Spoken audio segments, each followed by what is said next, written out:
Bueno, en primer lugar, querríamos trasladar todos, mis compañeros y yo, nuestro agradecimiento a la Oficina de Desarrollo Miranda Empresas, del excelentísimo Ayuntamiento de Miranda, por la organización de este seminario web, especialmente a Roberto Martínez de Salinas por su implicación, sin la cual no hubiera sido posible, y por supuesto a todos vosotros, a todos los participantes en esta jornada que habéis mostrado vuestro interés y os habéis apuntado para compartir, en algunos casos dudas, en otros casos criterios y en algunos de otros casos quizá inquietudes. Hemos de comenzar ya directamente con la ponencia. Reconozco que el título de la misma ha resultado quizá un poco más ambicioso de lo que hubiera debido ser, porque cuando uno lee el título y dice impacto del COVID-19 en materia laboral, pues la verdad es que es enorme el número de modificaciones que se han producido en este ámbito, en el ámbito de los derechos de los trabajadores, de los derechos de los empresarios, y hoy nos vamos a centrar exclusivamente o fundamentalmente en todo lo que tiene que ver con expedientes de regulación temporal de empleo. No tenemos tiempo para abordar, si alguien quiere en el trámite posterior podríamos hacerlo para alguna cuestión, pero no tenemos tiempo para abordar medidas no suspensivas, cuestiones como adaptación de jornada, reducción de jornada, teletrabajo, licencias retribuidas, que ha habido muchas modificaciones en ese sentido, pero que evidentemente hoy no son las que nos ocupan. Y no son las que nos ocupan también importantemente porque vamos a hablar de las medidas para la desescalada, de qué es lo que un empresario, un autónomo, ha de hacer de la forma más conveniente para ponderar y regular los costes laborales en un momento en que quizás su actividad no sea plena y por tanto haya que reducir los costes salariales y de seguridad social para compensarlos con los ingresos que se vayan obteniendo según se recupere la actividad. Bien, dicho esto, dos pinceladas previas, conceptos generales que son al margen de la situación del COVID, al margen de la situación actual. Esto es de normativa, digamos, común, pero creo que es importante para luego considerar y entender mejor las cuestiones que vamos a abordar. La primera distinción que yo quería hacer era la distinción entre lo que es una situación estructural y lo que es una situación coyuntural. La situación estructural es aquella terminante, total, definitiva, concluyente, que por tanto lo que aconseja es la adopción de medidas definitivas. Si un empresario sabe que no tiene trabajo para 10 empleados y sabe que no lo va a tener o considera que no lo va a tener en un periodo de tiempo medio o largo plazo, pues evidentemente no deberá acudir a un ERTE, que será una patada adelante, sino que deberá adoptar medidas definitivas, cuáles son la extinción de contratos. Extinción de contratos normalmente por causas objetivas, si realmente tiene una plantilla sobredimensionada y esa plantilla sobredimensionada tendrá que ser minorada por la vía de las extinciones con base en el artículo 52, por causas económicas, técnicas, objetivas o de producción o organizativas, ¿no? Y esto puede venir de la mano de un expediente de regulación de empleo, un despido colectivo, ERE, no ERTE, ERE, o de una extinción individual. La diferencia entre acudir a una u otra medida, las causas son las mismas, es el umbral de trabajadores afectados. Si una empresa quiere prescindir de 2, 3, 4 trabajadores, no tiene por qué hacer un despido colectivo con los trámites complejos que ello comporta, sino que puede hacer extinciones individuales con una comunicación, preaviso de 15 días, bueno, lo que todos de alguna manera conocemos. Luego, situación estructural, medidas definitivas, bien colectivo o bien extinciones individuales, y dependerá del umbral. En cuanto a la situación coyuntural, provisional, una situación de incertidumbre, pues el legislador nos ofrece otra medida distinta.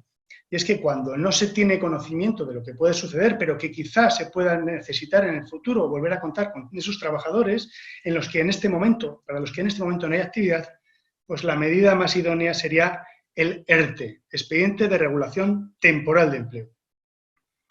Este expediente de regulación temporal de empleo se aplica con independencia del número de trabajadores a los que afecte. Da igual que el expediente de regulación de empleo se aplique tan solo a un trabajador o se aplique a 1000 personas. El procedimiento es el mismo, lo cual evidentemente en ocasiones hace que no sea realmente operativo o en ocasiones para algunas circunstancias y con poco personal realmente tendría que buscarse unas soluciones más sencillas.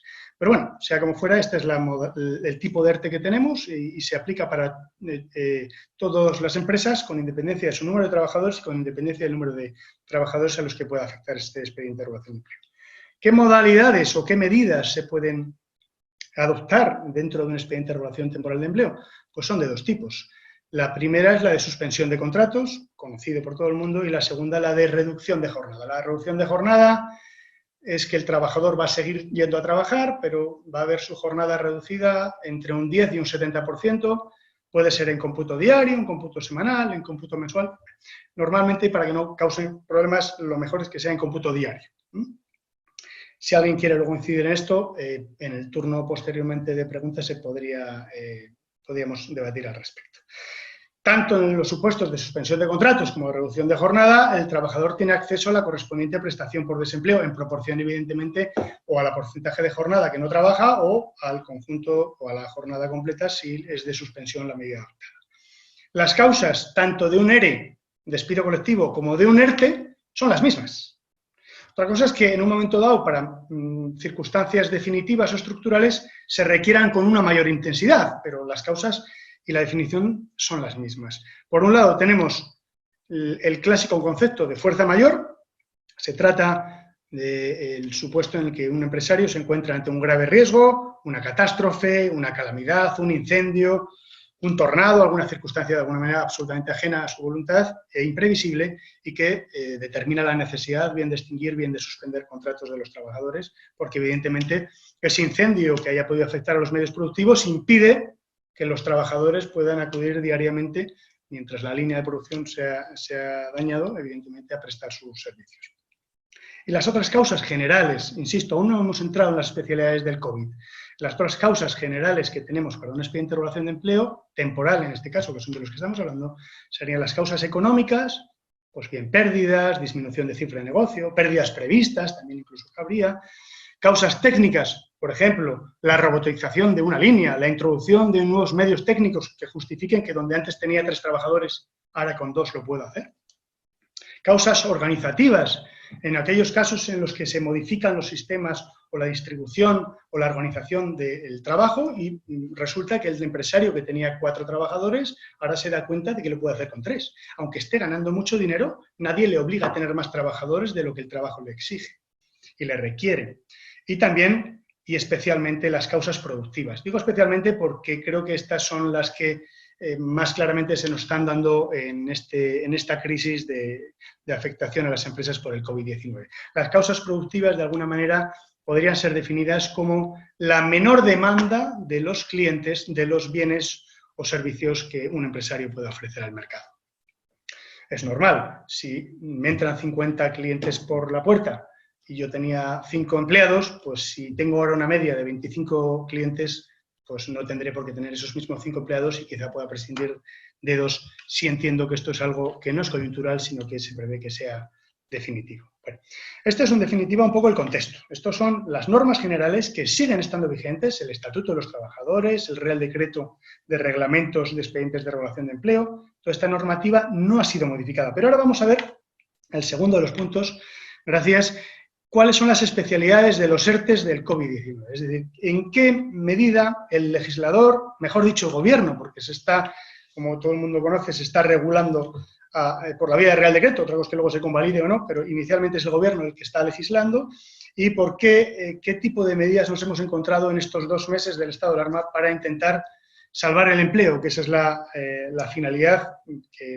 no se oculta por parte del gobierno, que en todo momento es la que se tiene con este tipo de medidas.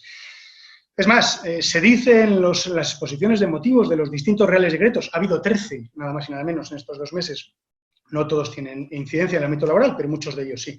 Pues de estas exposiciones de motivos, de estas normas, en muchas de ellas se reitera que se pretende dotar a los empresarios de una flexibilidad, agilizar trámites, facilitar de alguna manera, y bueno, pues en algunas cosas evidentemente se ha mejorado, se ha facilitado, pero ya adelanto mi opinión, no siempre se ha conseguido y en algunas cuestiones, antes al contrario, se han dificultado algunos de los trámites. Bueno, efectuada tal preámbulo, creo que ya es el momento de entrar en los tipos de expedientes de regulación de empleo COVID específicos de este periodo con las especialidades normativas actuales. En primer lugar, tendríamos el expediente de regulación de empleo de fuerza mayor. Yo creo que todos conocemos y seguramente muchos de vosotros o de ustedes habéis tenido, desgraciadamente, la necesidad de acudir a un expediente de regulación de empleo de estas circunstancias.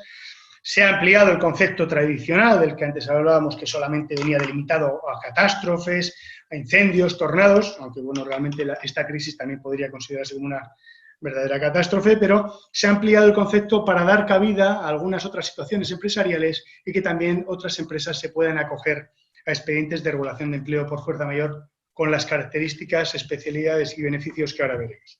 En primer lugar, por ejemplo, supuestos de restricciones a la movilidad. Un trabajador que viva en San Sebastián, pero que trabaja en Burgos, evidentemente no se ha podido desplazar y, de alguna manera, habrá tenido limitaciones que habrán podido tener o justificar un expediente de regulación de empleo de fuerza mayor y la afectación y la suspensión de su contrato. En otros casos, establecimientos que deben permanecer cerrados por la normativa, actividades que han quedado suspendidas por el estado de alarma. También, dentro del concepto de fuerza mayor, se ha considerado la grave falta de suministro de los proveedores. No estoy hablando del caso en que una empresa tenga dificultades porque un proveedor tarde 2 semanas en servirle. No, estoy hablando del supuesto en el que una empresa no pueda producir porque no le suministran, porque no tiene proveedores, porque el proveedor seguramente esté cerrado, porque hay unas dificultades logísticas y, bueno, en definitiva, no encuentra la materia o los medios con los que poder, en definitiva, llevar a cabo su proceso productivo. En ese caso, en los que los problemas vienen por suministro, también podría tener cabida en la situación de la empresa en un ERTE de fuerza mayor. Dejo apuntada, pero solo apuntada para no crear dudas, y incido en esto, que excepcionalmente, en algún caso, cuando la afectación de la empresa venga dado porque ha perdido a todos sus clientes, siquiera temporalmente, como consecuencia de la crisis del COVID, también podría entrar su situación en fuerza mayor. Digo excepcionalmente porque todo lo que tenga que ver con disminución de clientela entra dentro del concepto de causas productivas y, por tanto, será otro tipo de interrogación temporal de empleo que debe aplicarse. Pero en un caso específico en el que, por ejemplo, una empresa pueda justificar que solo trabaja para un cliente y ese cliente tiene cerrado su establecimiento y, por tanto, no le permite su acceso a las instalaciones donde presta servicios para el mismo. ¿Por qué? Porque está afectado el cliente por fuerza mayor, pues se produce una indirecta consecuencia de la fuerza mayor del cliente a este empresario y, por tanto, en ese excepcional supuesto también podría tener sus circunstancias cabida dentro del ERTE de fuerza mayor. En general, ¿qué tipo de sectores han podido acudir a las medidas de fuerza mayor, de expedientes de regulación de empleo, ERTEs de fuerza mayor? Pues, por ejemplo, el sector industrial ha tenido, en general, dificultades y no ha podido acogerse a estas medidas. El sector de la construcción también en algunos casos sí, pero en general también ha tenido dificultades. ¿Por qué? Porque las pérdidas de actividad no son causa directa y exclusiva del COVID. Sí que ha habido y no ha habido ningún problema, expedientes de regulación de empleo por fuerza mayor en el ámbito de la hostelería, restauración, evidentemente el comercio minorista que se ha visto obligado a cerrar y que si un señor se ve obligado a cerrar su comercio, pues evidentemente por algo ajeno a él, como es una norma, pues evidentemente podrá suspender los contratos de sus trabajadores con base a esas circunstancias y beneficiarse de los beneficios que en definitiva suponen para la empresa acudir a este tipo de medidas. ¿Cuáles son? ¿Cuáles son ese tipo de beneficios y por qué todo el mundo ha querido o ha preferido o ha intentado de alguna manera acogerse a un expediente de regulación de empleo de fuerza mayor y solamente cuando le han dicho o le han asesorado que era difícil y que quizá no pudiera es cuando ha optado por un expediente de regulación de empleo de causas ETOP? ETOP es el acrónimo de económicas, técnicas, organizativas o de producción, lo habréis visto en muchos sitios, pero fundamentalmente ahora son causas productivas. Pues los beneficios son los siguientes. En primer lugar, el empresario que ha dejado de ingresar dinero por esta crisis, evidentemente, en gran parte de los casos ha tenido que cerrar, en otros se ha visto afectado en su cifra de negocio, pues va a poder acogerse a una exoneración de cuotas de la Seguridad Social, siempre que el expediente de regulación de empleo sea de fuerza mayor. Si es otro tipo de expediente de regulación de empleo, no tendrá derecho a esta exoneración de cuotas. Y la exoneración de cuotas será de la parte de la empresa, de la cuota aparte de la empresa, y será del 100% o del 75% en función de si se tienen menos o más de 50 trabajadores. Aquellas empresas de menos de 50 trabajadores podrán exonerarse de hasta el 100% de la cuota de seguridad social y los que tengan más de 50, su máximo de exoneración será del 75%.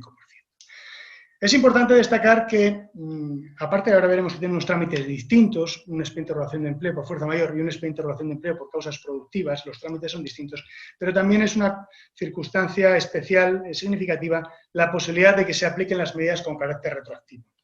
Me explico. Si el 14 de abril, un mes más tarde del estado de alarma, una tienda, aunque había estado cerrada, aún no había solicitado un expediente de regulación de empleo, no tuvo ningún problema en solicitar a la autoridad laboral que constatase la existencia de fuerza mayor, que constatase que, mire usted, soy comercio minorista, me veo afectado por el Real Decreto 463, el estado de alarma, que me dice que no puedo abrir. Entonces, siempre que se den esas circunstancias, ese empresario, aunque presente un mes más tarde el expediente de regulación de empleo, podrá acogerse a las medidas propias del expediente con efecto retroactivo. Esto es, podrá suspender el contrato de sus trabajadores con efectos retroactivos al 14 de marzo en que se vio obligado a cerrar su establecimiento. Esto es importante porque en principio, digo en principio porque hay una excepción que viene de una norma de ayer, en principio los expedientes por causas económicas, por causas productivas, normalmente sus efectos son a partir de la finalización de su tramitación, no puede ser con carácter retroactivo o anticipado. La cara de la moneda, claro, el Gobierno lo que ha hecho ha sido facilitar, en definitiva, una herramienta, ha ampliado el concepto de la fuerza mayor para que el conjunto o gran parte de los empresarios que se vieran tan afectados o que se le impidiera su actividad, pues pudiera coger este cambio. Pero, ¿cuál es la contrapartida al beneficio? El beneficio, que es la exoneración de cuotas, tiene una cara de la moneda, tiene una contrapartida, una obligación. ¿Cuál es esa obligación? Pues es la tan sabida y de la que tanto se ha hablado, el compromiso de mantenimiento de empleo. Compromiso de mantenimiento de empleo. Es decir, el empresario que haya acudido a un expediente de fuerza mayor, no de causas productivas, que el de causas productivas ni tiene el beneficio de la exoneración de cuotas, ni por tanto tiene la obligación de mantener el empleo 6 meses después. Pero el de fuerza mayor sí que tiene la obligación del compromiso de mantenimiento de empleo. ¿Por qué periodo? Ya lo hemos dicho, 6 meses. ¿Desde cuándo empiezan a contar esos 6 meses? Pues bueno, la norma que se publicó ayer nos lo ha aclarado, porque hasta ahora no lo sabíamos. Y se dice que los 6 meses empiezan a contar desde la reanudación parcial o total de la actividad. Esto nos lleva a pensar, a riesgo de equivocarnos, pero desde luego la interpretación más lógica a ello nos conduce, que desde el momento en que haya una reanudación parcial con un solo de los trabajadores, aunque sea uno solo, ya empezarán a computar los 6 meses en los que la empresa viene obligada a mantener el empleo. ¿Y de qué trabajadores tiene que mantener el empleo? Es decir, ¿a qué trabajadores va a tener limitaciones para despedirlos? O si les despide, ¿qué consecuencias va a tener? Pues va a ser respecto a los trabajadores afectados por el ERTE, no cualquier trabajador. Si yo he tenido 10 trabajadores y en el ERTE solo han afectado a 5, solo se lo he aplicado a 5 las medidas del mismo, a los otros 5 no tendré ningún inconveniente en despedirles o en adoptar algún otro tipo de medida que no me ocasionará un problema de cara a tener que devolver las cuotas de seguridad social de las que previamente me he exonerado, porque solamente me habré exonerado de cuotas respecto de aquellos trabajadores que estuvieran incluidos en el ERTE. ¿Y de qué personas? Como decimos, los afectados, pero no solo los afectados, sino que es una aplicación concreta de esas mismas personas. No cabe hacer la sustitución. No cabe decir, no, yo tenía 5 trabajadores, he despedido a uno durante estos 6 meses y ahora, como he contratado a otro, pues bueno, en definitiva tenía 5 y sigo teniendo 5. ¿He cumplido con el mantenimiento de empleo? No. No, porque me exigen que durante los 6 meses mantenga el empleo y sean esas mismas personas afectadas. Y luego, por último, y si no cumplo el compromiso de mantenimiento de empleo, ¿qué es lo que tengo que devolver? Bueno, hasta ahora la norma no era nada clara, las distintas interpretaciones que se le habían dado a la disposición adicional sexta no era nada clara y se venía diciendo de todo. Incluso había quienes decían que no solamente habría que devolver las cuotas de seguridad social, sino también la prestación por desempleo a la que habrían accedido esos trabajadores a los que se le habían aplicado las medidas del expediente de regulación de empleo. Eso parece que ya no, está claro que no. Solamente, en su caso, la obligación de devolver será de exoneración de cuotas de seguridad social, es decir, aquello que no se haya pagado antes. ¿Pero de quién? ¿Del trabajador al que hemos despedido, en el supuesto en que hayamos despedido a alguien en los 6 meses siguientes, o de todos los trabajadores? Bueno, pues yo siento decir que a mi juicio habría que devolverla de todos. El beneficio es en conjunto, hay un beneficio de exoneración de las cuotas de seguridad social de todos aquellos trabajadores a los que se les suspenden los contratos, o se les reduce la jornada, que también hay una minoración evidentemente en la cuota, pero la contrapartida es un todo. El beneficio es este, pero si no se cumple con la totalidad, con el mantenimiento del conjunto de los trabajadores, de esos mismos trabajadores, habrá que devolver la exoneración que se vino realizando la empresa meses atrás de la totalidad de los trabajadores. Esto no sé si es muy positivo, porque claro, ya si un empresario en un momento dado ha decidido prescindir de un trabajador, pues ya no va a tener, ya sabiendo que no va a tener, que va a tener que devolver toda lo que se, digamos, lo que se ahorró de seguridad social en los meses atrás durante el ERTE, pues igual ya no hay ningún tipo de cortapisa para que luego prescinda de un segundo trabajador. Por el contrario, si solamente fuera respecto de ese trabajador al que se ha visto prescindido, del que se ha prescindido, pues quizá no se tomasen medidas con algunos otros. Pero bueno, en principio la interpretación que se está dando, y a salvo siempre de modificaciones que se están produciendo unos días con otros, pues evidentemente es que habría que devolverla de la totalidad. ERTE, expediente de regulación temporal de empresas, ETOP, es decir, de causas económicas, técnicas, organizativas o producción. Ahí explicamos, hay una reducción de plazos. Aquí ha habido muchos menos cambios. ¿Por qué? Porque no hay exoneración de cuotas ni hay compromiso de mantenimiento de empleo, que son las dos medidas estrellas, vamos a decir así, en un sentido o en otro. Sí que hay una reducción de plazos, sí que se reduce el periodo de consultas de 15 días a 7, la designación de representantes por parte de los trabajadores, se reduce el plazo de 7 días a 5 días, se introduce por primera vez, porque en la ley efectivamente está, pero no con carácter preferente, como ahora se establece, la intervención de los sindicatos en el periodo de consulta, siempre que no haya representantes de los trabajadores, es decir, si tenemos delegados de personal o si tenemos comité de empresa, evidentemente la negociación, el periodo de consultas en este tipo de expediente de regulación de empleo, lo habremos de hacer con nuestros representantes, no tendremos que llamar a los sindicatos. Pero si no los tuviéramos, el Real Decreto marca la preferencia por la intervención de los sindicatos que hayan sido mayoritarios en el sector, que hayan negociado el convenio del sector, para la negociación con la empresa de las medidas del expediente de regulación de empleo, en su caso posibles complementos, vacaciones, bueno, etcétera, etcétera, ¿no? O discutir la posible causa, etcétera. O minorar, que pueda afectar a menos personas de las que inicialmente el empresario hubiera considerado.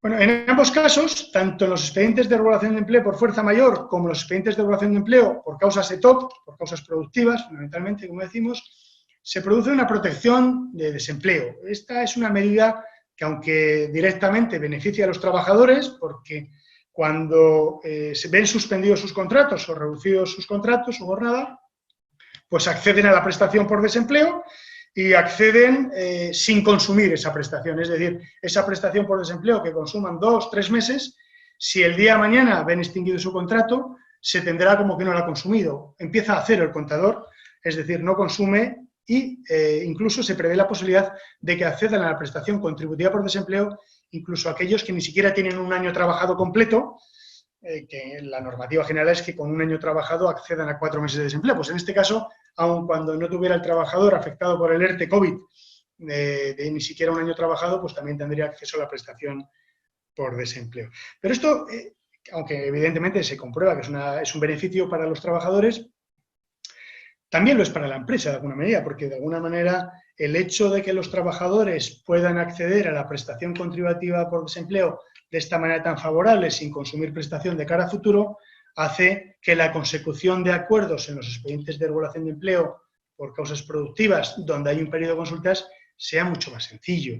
No, a nadie se le escapa que los trabajadores en estas situaciones de incertidumbre, en algunos casos, en otros que habían de quedarse con los niños a cuidar, los cuales no están yendo al colegio, pues a muchos trabajadores les ha venido muy bien entrar en un expediente de regulación de empleo, cobrar un dinero evidentemente menor que lo que se cobra cuando se está trabajando. Normalmente los 6 primeros meses se cobra el 70% de la base reguladora con unos topes, pero bueno, pues quizá a muchos trabajadores les haya convenido, pero también es cierto que es que además eso ha facilitado, como decimos, que las empresas alcanzasen acuerdos más fácilmente en los periodos de consultas y los expedientes de regulación de empleo hubieran sido más sencillos en su tramitación.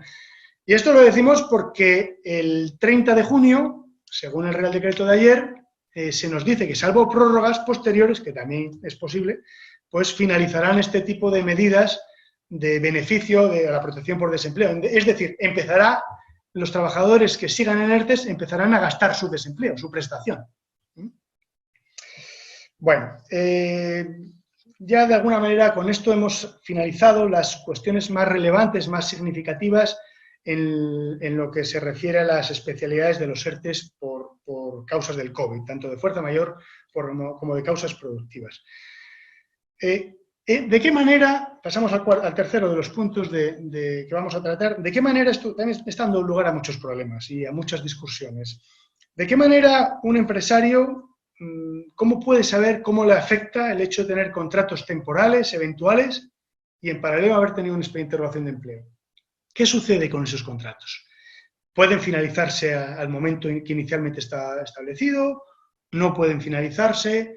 En algunos casos sí, otros no. Pues bueno, lo que en principio contempla la norma es que para aquellos contratos que tienen un término inicial fijado, imaginémonos 14 de mayo, hoy, un trabajador con un contrato eventual que finalizaba hoy, pero que lleva en contrato de suspendido desde el 14 de marzo, desde hace justo 2 meses, cuando se declaró el estado de alarma.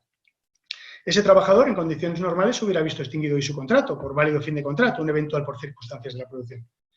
¿Qué sucede por el hecho de haber estado 2 meses metido en el ERTE, con contrato suspendido? Pues que se hace una especie de paréntesis y se interrumpe el cómputo de su contrato, prorrogándose, digamos, otros 2 meses, tanto tiempo como haya estado el contrato suspendido. En el ejemplo que estamos poniendo, si a ese señor le recuperásemos hoy del ERTE y empezase a trabajar, habríamos de prorrogar su contrato durante otros 2 meses. También se interrumpen los periodos de referencia, pero creo que eso es menos relevante y salvo que alguien tenga interés en el periodo de consultas, no vamos a entrar ahora en ello. ¿Eso quiere decir que en ninguno de los casos puedo extinguir un contrato temporal por el hecho de haber hecho uso del ERTE y habérselo aplicado a ese trabajador? No. No, la respuesta no siempre es que no puedo. Imaginémonos el supuesto de un contrato por obra. La obra se ha finalizado. Ya no hay objeto, no hay razón de ser de ese contrato, no hay causa de ese contrato temporal, con lo cual, aunque yo empresario, haya metido y suspendido el contrato de ese señor, realmente si la obra ha finalizado, aquella para la que fue contratado, ya puedo finalizar su contrato sin necesidad de posponer o postergar la finalización de ese contrato eventual.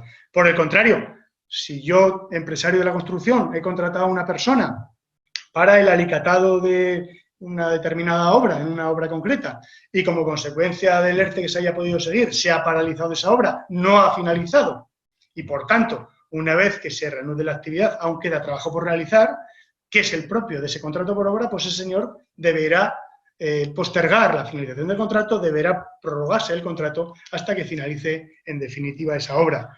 Otro supuesto, un contrato de interinidad. Una persona que ha sido contratada para sustituir otra que tiene reserva de puesto de trabajo. ¿Qué sucede si esa persona con reserva de puesto de trabajo vuelve? ¿Me veo obligado a mantener el contrato eventual? Ya no tiene razón de ser, ya ha vuelto la persona, en definitiva, a la que iba a sustituir. Pues en esos casos también se podrá poner fin a ese contrato eventual porque, evidentemente, ya no habría causa del contrato temporal y, por tanto, se podría poner fin al mismo.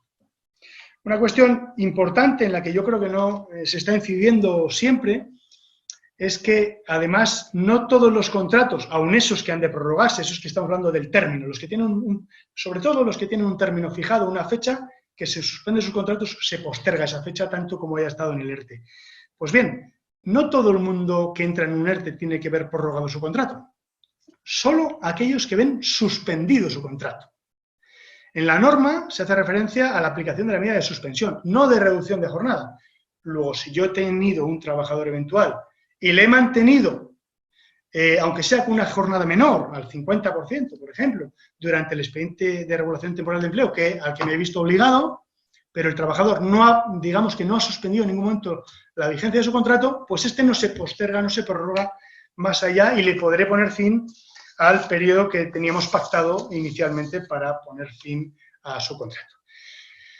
¿Qué es lo que han hecho en la práctica muchas empresas? Y me parece bastante lógico, la verdad. Muchas empresas, pese a la catarsis inicial y el desconcierto que existía en los primeros momentos, pues optaron por extinguir los contratos temporales y no meterles en el ERTE. Bueno, que luego me declaran la improcedencia del despido porque le tenía que haber dado fin 2 meses más tarde y lo he hecho hoy, pues bien. Pero este señor tiene 6 meses de antigüedad, en términos de improcedencia me cuesta 16 días y medio su indemnización y, sin embargo, si le mantengo durante 4 meses de ERTE y luego encima tengo que prorrogar los 2 meses que le quedaban, pues me va a salir bastante más caro y quizá, además, al cabo de los 2, 3 meses, 4 meses, cuando reanude la actividad, es que además quizá no le necesite, porque me encuentro con una situación de menor actividad donde querré dar trabajo a los trabajadores, digamos, indefinidos y, pues, de alguna manera prescindiendo, como es normal, en primer lugar, de los trabajadores temporales. Bueno, y con esto llegamos a otra de las grandes polémicas. Yo cuando leemos un poco la prensa, pues nos vemos esos grandes titulares que son tan llamativos, porque, bueno, pues quieren atraer nuestra atención y dice, bueno, prohibición de despedir. ¿Es esto cierto? ¿Realmente el empresario no puede despedir durante este periodo de estado de alarma? No, eso no es cierto. ¿Puede despedir? Claro que puede. Ya veremos cuáles son las consecuencias, pero despedir puede, ¿no? Entonces, yo creo que es una indebida denominación y está llevando mucha confusión. En muchos casos la confusión es pretendida, es querida, porque al final, si cala en la sociedad, en el empresariado, que no puede despedir, pues ni se lo plantea. Ya está. Oye, ¿qué no puedo despedir? Bueno, pues ya veremos. Podremos enfadarnos, patalear, pero si interiorizo que no puedo despedir, evidentemente no despido, no engroso la lista de desempleados y, por tanto, pues bueno, pues parece que la situación es mejor de la que realmente es, porque lo que estamos haciendo es postergar decisiones que quizá deban llevarse a cabo antes o después. Entonces, ¿se puede despedir? Sí, por supuesto, en aquellos casos en los que no tenga nada que ver con el COVID. Imaginemos un despido disciplinario que se pegan dos trabajadores. Oiga, mire usted, estos señores se han pegado y por mucho que tengamos una crisis, un estado de alarma, les despido porque no consiento que en mi empresa se peguen. Por supuesto, también un caso de ineptitud sobrevenida. Por ejemplo, una persona que el servicio de prevención le da un apto. Bueno, son cuestiones que nada tienen que ver con el COVID, nada tienen que ver con la crisis y, por tanto, al ser totalmente ajenas, se podrán despedir. Luego ya, si es impugnado el despido, será procedente o improcedente, bueno, eso ya lo dirá en su caso un juez, pero desde luego no habría problema para acudir a ese tipo de medidas. ¿Y qué pasa con aquellos otros despidos que de alguna manera se amparen en circunstancias que justificarían haber acudido a un expediente de relación de empleo? Un empresario con 3 trabajadores y que dice, mira, yo no voy a hacer un ERTE, directamente despido a uno y con los otros 2 me apaño, porque sé que con la actividad que voy a tener o preveo que voy a tener suficiente. Bueno, pues esa extinción de ese contrato que realmente obedece a circunstancias que hubieran justificado acudir a un expediente de relación de empleo, bien de fuerza mayor, bien de causas económicas, técnicas, productivas o organizativas, al que evidentemente el empresario no está obligado a acudir, es facultativo para él, pues ese despido se podrá llevar a cabo. Otra cosa es que se declaren no justificado. No justificado es la terminología con la que habitualmente las sentencias vienen a concluir que un despido es improcedente y a aparejarle las consecuencias legales propias de tal declaración, que habitualmente son 33 días por año de indemnización, sin salarios de trámite y con facultad del empresario por parte de la opción. ¿Hasta cuándo está vigente esta no prohibición, pero sí limitación de despedir? Limitación en la medida que es a un coste mayor. Eso es un poco en definitiva. Durante este periodo lo que se ha hecho es que el que quiera despedir le salga más caro. ¿Para qué? Para propiciar que se acojan medidas de expediente de relación temporal de empleo. Es lo que quiere empujar al empresario a que acuda a una medida propia de la situación coyuntural, que es el ERTE, y no a extinguir contratos. Pues bien, tanto las cuestiones relativas a la interrupción del cómputo de los contratos temporales, la medida de la que acabamos de hablar, como las limitaciones o dificultades o la no justificación de los despidos que obedezcan a circunstancias del COVID, tienen una limitación temporal que en el Real Decreto de ayer nos han fijado hasta el día 30 de junio. Esto significa que un empresario que tenga una situación de dificultad con algún trabajador que pueda prever la necesidad de extinguir el contrato, puede considerar hoy, si le interesa postergar la decisión hasta el 1 de julio, en cuyo caso quizá pueda hacer un despido por causas objetivas y que sea 20 días por año, o en función de la antigüedad que tenga y la indemnización evidentemente que le pueda salir, pues igual no le interesa ni esperar al 1 de julio y prefiere hacerlo 50 días antes porque va a tener un menor coste indemnitorio y aunque al final sean 33 días por año, en función de esa antigüedad quizá interese, evidentemente. Esas serán decisiones que habrá que considerar caso a caso. Bueno, yo con esto vamos a pasar al último de los puntos, espero no retrasarme mucho en la ponencia, pero yo creo que es uno de los puntos más importantes, es el que se llama las medidas para la desescalada. Bueno, ¿qué vamos a hacer? ¿Qué vamos a hacer ahora que se empieza la fase 0, la fase 1? Estamos en este plan de la búsqueda de la nueva normalidad o de la normalidad, de llegar a la reanudación de la actividad. Hay una actividad paulatina, una reincorporación a la normalidad. ¿Y qué puede hacer el empresario?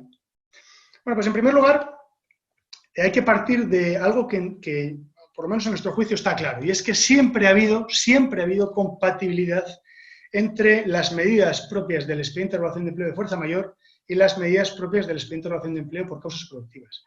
Esto se ve claro con un ejemplo. Si yo tengo una empresa con dos actividades, una de las actividades se ve afectada por la obligación de suspender la misma, porque es un comercio minorista, pero dentro de la misma sociedad tengo otra actividad que no ha quedado suspendida, pues unos trabajadores los podré llevar al ERTE por fuerza mayor, los que se correspondan con esa actividad que no puedo seguir realizando. Pero, ¿qué hago con los otros trabajadores?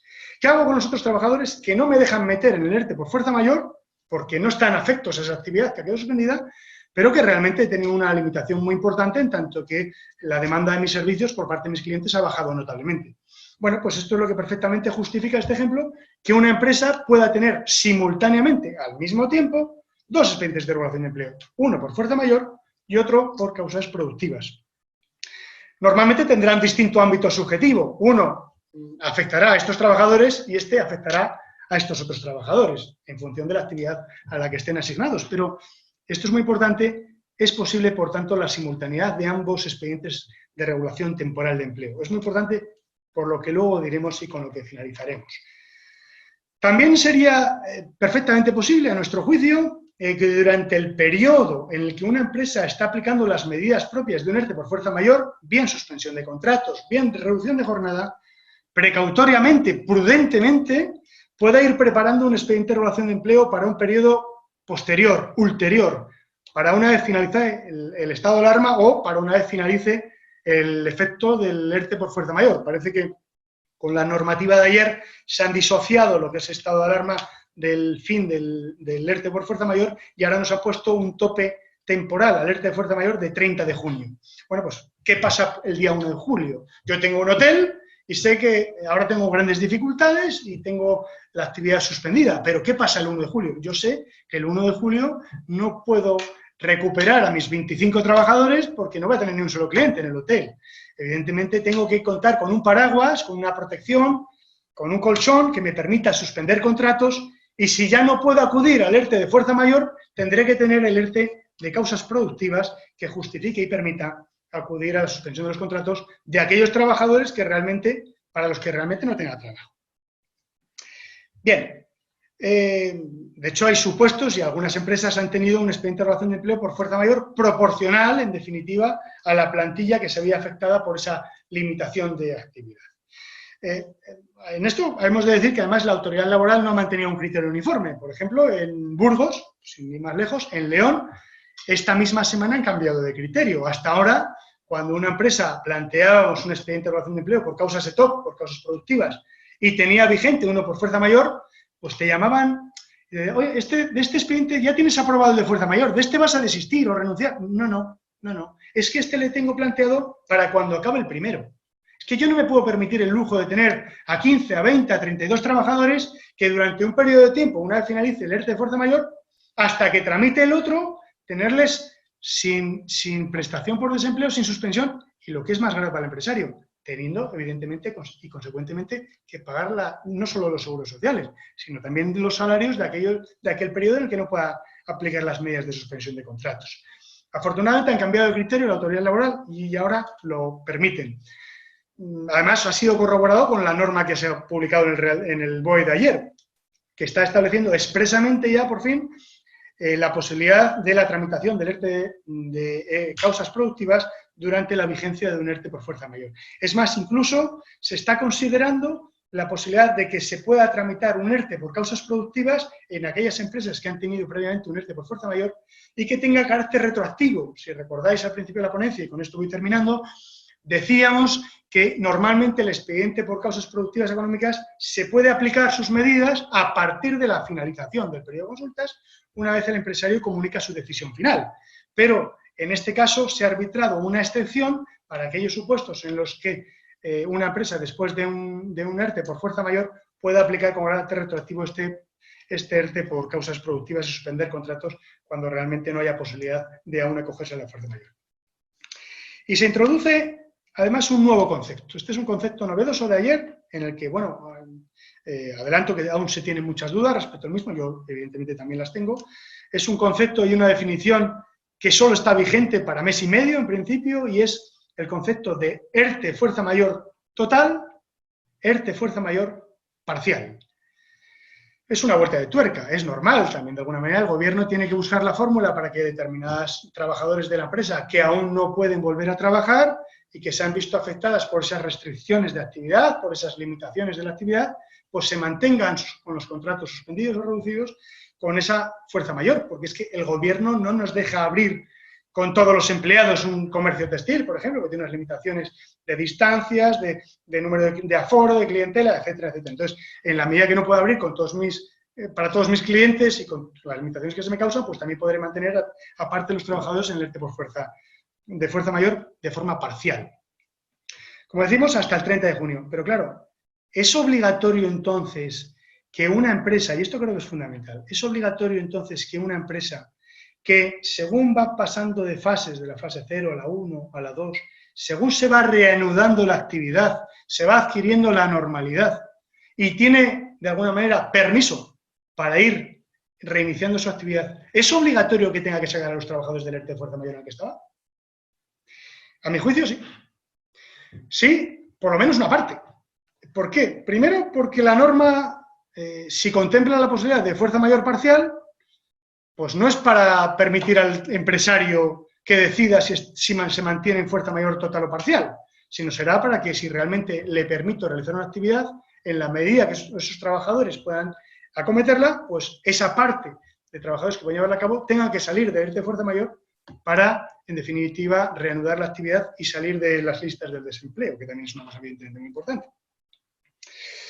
Además, la norma utiliza unas expresiones que dice deberán. Luego, yo creo que la utilización del imperativo creo que nos lleva a pensar que el empresario tiene que recuperar a determinados trabajadores, desafectarles del ERTE, sacarles del ERTE y, por tanto, que se reanuden la actividad con trabajadores. ¿Con cuántos trabajadores? Pues, evidentemente, en esto el Real Decreto deja margen a las empresas. Yo creo que es muy difícil que alguien le pueda decir qué número de trabajadores puedan ser los necesarios para desarrollar la actividad tal y como se permite, ¿no? Entonces, ahí lo que dice la norma es que en la medida necesaria se permitirá a los empresarios sacar a trabajadores del ERTE. Y bueno, en definitiva, y con esto concluyo, siento haberme retrasado, ¿por qué considero que el ERTE de fuerza mayor parcial no es optativo para la empresa, sino que si realmente le abren la actividad tiene que acudir al mismo? Pues muy sencillo. Porque el ERTE de fuerza mayor total, el empresario sigue teniendo exoneración de cuotas 100%, 75% en función de si tiene menos o más de 50 trabajadores. Sin embargo, en el ERTE de fuerza mayor parcial también tiene derecho a la exoneración de cuotas, pero en distintos porcentajes, menores. Luego, y además también son distintos en función de si hablamos de mayo o hablamos del mes de junio, y también son distintos en función de si son los trabajadores que vuelven a la actividad, los que empiezan a trabajar, o si son los trabajadores que aún se mantienen con los contratos suspendidos. Y por tanto, a mi juicio, no creo que el gobierno esté permitiendo a las empresas optar entre exonerarse seguros sociales al 100% o al 70%, solamente porque considere que la apertura de la actividad no le va a ser favorable, va a ser deficitaria, no va a ser positiva. Creo que para eso hay otra medida, que es el expediente de regulación de empleo por causas productivas, que, como me he dicho antes, entiendo que es perfectamente compatible con el de fuerza mayor. Y con esto ya finalizo, agradezco la atención.